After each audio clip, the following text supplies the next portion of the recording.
For years, the world thought that Adolf Hitler and the Nazi regime were responsible for the deaths of millions of people. But what if we told you that there was a secret plot by the Nazis to kill three of the most powerful leaders in the world? Hey there! Welcome to another episode of Curious Media. In this video, we will be discussing a plot to kill Franklin D. Roosevelt, Winston Churchill, and Joseph Stalin.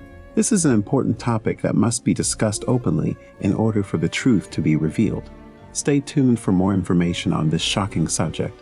The Allied Big Three leaders, U.S. President Franklin Delano Roosevelt, British Prime Minister Winston Churchill, and Soviet Premier Joseph Stalin, met for the first time in person in November 1943 in Tehran, Iran, with the outcome of World War II hanging in the balance.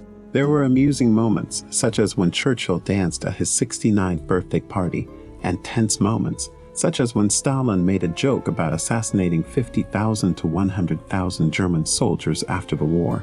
A cross-channel invasion of the Third Reich was decided upon by the Allies by the conference's conclusion.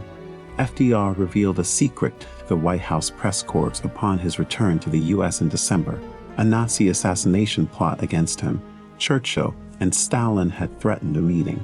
He recalled to the press that I suppose it would make a pretty good haul if they could get all of us going through the street. Even though the story didn't get much media attention when it happened, in subsequent decades, this World War II espionage chapter has drawn more attention. Operation Long Jump was given the catchy moniker later on, and Otto Skorzeny was among the cast of shady sidekicks. Mussolini was rescued from hostile countrymen earlier in 1943 under the direction of Nazi Special Operations expert Skorzeny. Incredibly, his post-war career reportedly included working for the Mossad. He was also connected to organizing the Tehran plot. The plot has also attracted its share of critics, some of whom questioned its very existence. The Nazi conspiracy, the secret plot to kill Roosevelt, Stalin, and Churchill. Now, co-authors Brad Meltzer and Josh Mensch's new book, The Nazi Conspiracy, The Secret Plot to Kill Roosevelt, Stalin, and Churchill, takes a close look at the story.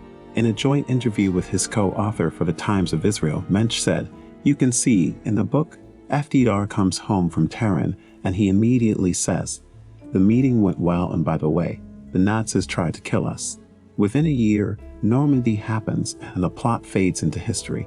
The authors have investigated a number of historical mysteries.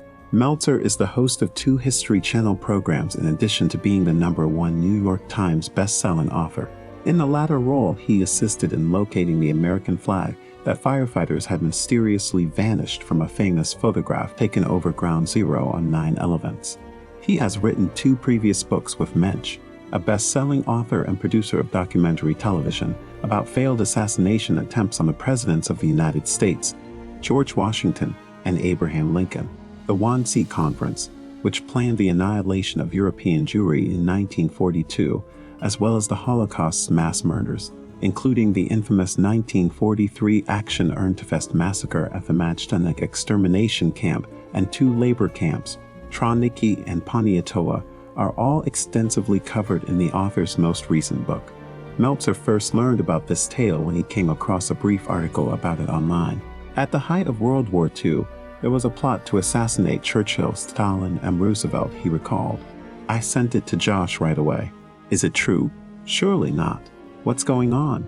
The authors felt challenged after conducting online research and looking through existing volumes on the topic.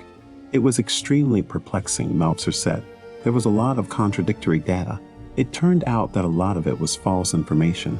Sorting through all the available information to determine what was accurate and what wasn't was very difficult," according to Mensch.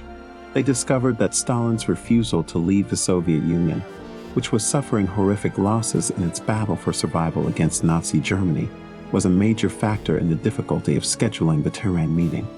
He proposed Astrakhan as the location, whereas his rivals suggested Asmara, Eritrea, and Ankara, Turkey. Finally, he suggested Tehran, the capital of a close-by nation with a lengthy history and a vital railroad link that brought in Allied supplies, and succeeded in getting what he wanted.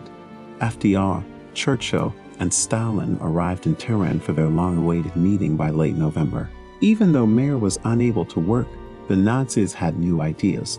They had started receiving information about the Allies from an unforeseen source, Cicero, who was the British ambassador to Turkey's ballet in Ankara. At a meeting held at Hitler's Wolf's Lair headquarters in East Prussia, Schellenberg, and Skorzeny allegedly discussed organizing an operation in Tehran.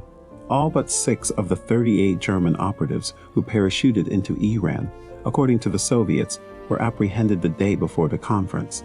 Soviet officials convinced the Americans to switch from staying at the U.S. Embassy to the Soviet Embassy after informing them of assassination plot concerns among their American and British counterparts. The 6 remaining operatives had been captured by the end of the conference thanks to Soviet counterintelligence efforts.